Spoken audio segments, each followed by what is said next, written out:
ukabakia na connection na shetani, hakuna tena connection na Mungu. Bwana Yesu asifiwe sana. Jina la Bwana litukuzwe. Amen. Sasa kukakuwa jamaa mmoja akasema, mimi hapana. Nilikupatia mfano wa mwana mpotevu. Ule mwana mpotevu alipoteza milki yake ambayo alikuwa na baba yake ni hapa chini ya jua. Lakini sasa kuna ambaye alikuja kutukomboa kwa kipindi tulipoteza milki yetu kwa Mungu. Ndiye Yesu Kristo. Mpigie makofi na vigelegele. Huyo ndiye Adamu wa pili ambaye hakutengenezwa kwa udongo. Yeye alikuja sasa, ni roho kutoka mbinguni, akashuka akavala mwili tu, hakutengenezwa kwa mikono, alikuwa ni roho mbinguni. Bwana Yesu asifiwe sana. Jina la Bwana litukuzwe. Jina la Bwana liinuliwe. Sasa tusomee andiko la Warumi sura yake ya 5 mstari wa 19. Tunaenda haraka tumalize. Rumi sura ya 5 mstari wa 19. 8 na mstari wa 19 zamani. Ndio. Tunasoma Rumi 5:19. Ndio. Nasema hivi. Sababu kama wafu kwake mtu mmoja watu wengi waliingizwa katika hali ya wenye dhambi, kadhalika kwa kutii kwake mmoja watu wengi wameingizwa katika hali ya wenye haki. Amen. Amena. Kupitia mtu mmoja alitenda dhambi, watu wote wakatenda dhambi. Na kupitia Adamu mmoja ambaye ni mwenye haki akaja, kupitia yeye watu wote wakawa wenye haki. Bwana Yesu asifiwe sana. Kupitia Yesu yeye mwenyewe tutaonekana tena kuwa mwenye haki na kutukomboa. Jina la Bwana liinuliwe. Jina la Bwana litukuzwe. Tusomea andiko lingine wa Korintho wa kwanza sura yake ya 15 na mstari wa 40. Tunasoma Korintho wa kwanza sura 15 mstari wa 40. 15 sura ya 15 na mstari wa 40. Ndio. Tunasoma kwa jina la Yesu, nasema hivi. Tena miili ya mbinguni na miili ya duniani, lakini fahari yake ile ya mbinguni ni mbali na fahari yake ile ya duniani ni mbali. Amen. Amen. Apigie Yesu makofi makubwa sana. Hapa tunaambiwa kuna miili ya duniani na miili ya mbinguni, lakini miili ya kule mbinguni iko zaidi kuliko miili hapa chini ya jua. Na Yesu sasa ametuletea miili. Nikisema miili ni miili, maana yake na mwili ya mbingu. Bwana Yesu asifiwe sana. Maana yake hapa tunaonyesha kwamba kama ukimpokea Yesu Kristo utavishwa mwili nyingine. Wakati Yesu atakuja kunyakua hii mwili tuko nayo, haitakuwa mwili tena ambao tunakufufuka nayo. Bwana Yesu asifiwe sana. Itabadilishwa mwili wa utukufu. Wakati Yesu alifufuka na mwili huyu, lakini ulikuwa mwili tofauti.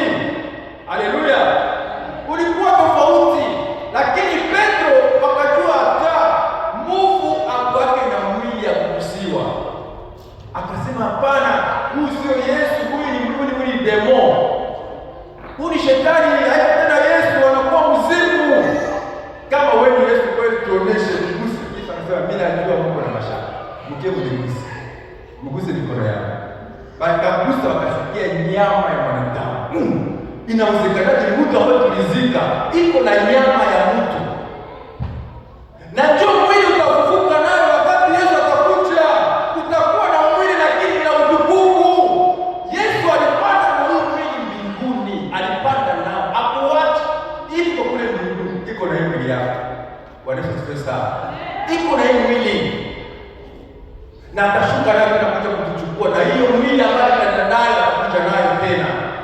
Bwana Yesu asifiwe sana. Lakini nakushangaa wakati Yesu alipa gharama yote juu yako na yangu, lakini bado hatujakubali kwamba tutaenda mbinguni. Aidha hii mwili ambao unajivunia wakati nazikwa itatoka mdomo, na wakati Yesu atakuja utafufuliwa, na wakati utafufuliwa kama ulikuwa katika matendo mabaya utaenda katika ziwa la moto. Neno la Mungu, maneno yote yatapita, lakini neno la Mungu halitapita kamwe. Bwana Yesu asifiwe sana. Neno la Mungu halitapita inapita ndugu mpendwa. Tunasema inakawia, kwa kawia siku 1000 ya mwanadamu ndio siku moja ya Mungu. Siku nafanya miaka 2000 ndio siku yake 2. Sasa wewe unaona nakawia, yeye anaona bado kangali kasiku kadogo. Bwana Yesu asifiwe sana. Jina la Bwana litukuzwe. Jina la Bwana liinuliwe. Amen. Tusomee Wakorintho wa kwanza sura ya 15 mstari wa 45 tena nasema nini? Nasema Wakorintho wa kwanza sura ya 45. Inasema hivi Wakorintho wa kwanza 15:45. 15:45 inasema hivi. Unasema kwa jina la Yesu Kristo 15:45. Ndio. Inasema namna hii. Ndivyo ilivyoandikwa, mtu wa kwanza Adamu akawa nafsi iliyo hai. Adamu wa mwisho ni roho yenye kuisha. Adamu wa mwisho ni roho ambayo inaisha, ndiye Yesu Kristo. Ndio Adamu wa pili ambaye tuletea hatima yetu tena, ambaye ilikuwa inapotea, ambao ukijiingiza katika ufalme utawala wa Adamu wa pili, ile mili inaingizwa tena ndani ya ufalme, unapewa tena urithi wako kirahisi, bila kulipa pesa, bila chochote, kwa bure. Bwana Yesu asifiwe sana. Jina la Bwana litukuzwe. Ni kwa bure unapewa bila shida yoyote. Haleluya. Tushikie 54 nasema nini? Naendelea 54 mwalimu. Ndio. Nasema namna ya 54. Basi huu uharibikao. Huyu mwili ambao unaharibika huyu. Itawala mwili ya kutokuharibika. Na huyu mwili wa kufa itawala kutokufa. Mpigie Yesu makofi jamani. Hiyo raha ambayo tunatakia mimi na wewe, unasikia na muna raha. Tutakuwa na mwili ambaye itakufa. Lakini unapenda ladha ya dunia ambayo utakufa, baada ya kufa unaenda ndani tena ziwa la moto. Raha. Yesu alimwambia ukinisujudia nitakupatia hivi vyote.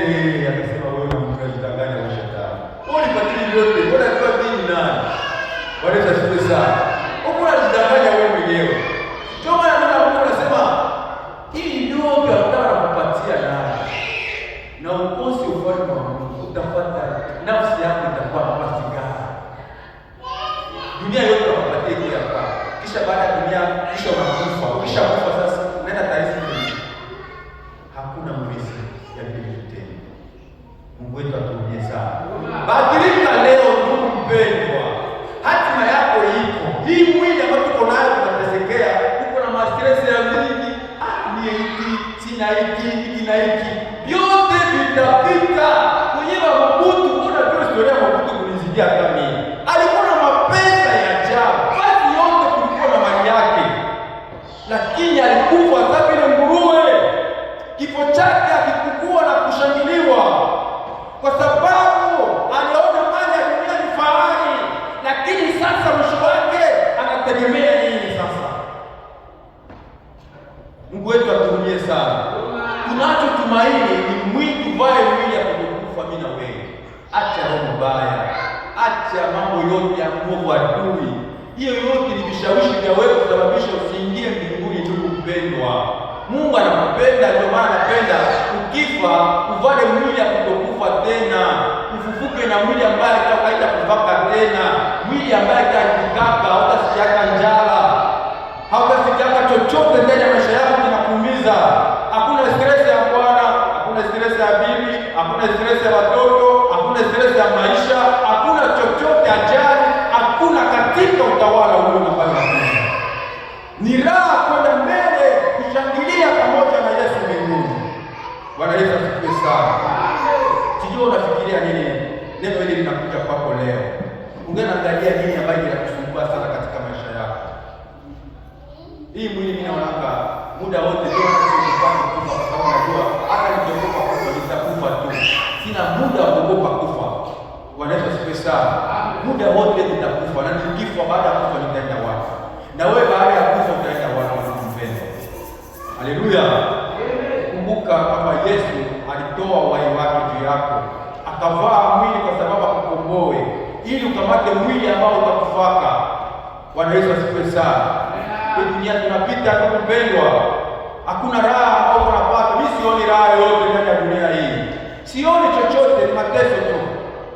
Bwana Yesu asifiwe sana. Tulikuwa tunajua mtu anatembelea gari kwamba njoo sasa, tukimwona kule Afrika ule mji kuna maisha ya hatari, tunaanza kuziona kule gari ndio masanduku ya kuzikia hapo. Hakuna kitu, hakuna raha. Utatembea hata kuona tunarudia wala msingizi, hakuna kimoja kimoja kilipata raha ya hatari. Mungu wetu aturudie sana. Kwa hiyo tukumbuke Mungu, tufutende mema, tukumbuke kumrudilia Mungu kwa roho na haki yote. Tujitoe kwa Mungu. Kwa kuwa hii dunia tunapita. Sodoma na Gomora waliwaambia wakacheka. Lutu akawaambia wakacheka. Noa utanyesha mvua, watu wasema wewe Noa wewe bazimu yako hili. Hiko ni bazimu yako. Lakini ilifikia siku kengele ya Mungu lilia. Watu waliogelea na wale wote wanaogelea sana walishuka wakakufa. Bwana Yesu asifiwe sana. Kwa hiyo Mungu anakupenda. Badilisha maisha yako leo. Uone urithi wa Mungu ambao atakupatia, na Mungu abariki jina lake.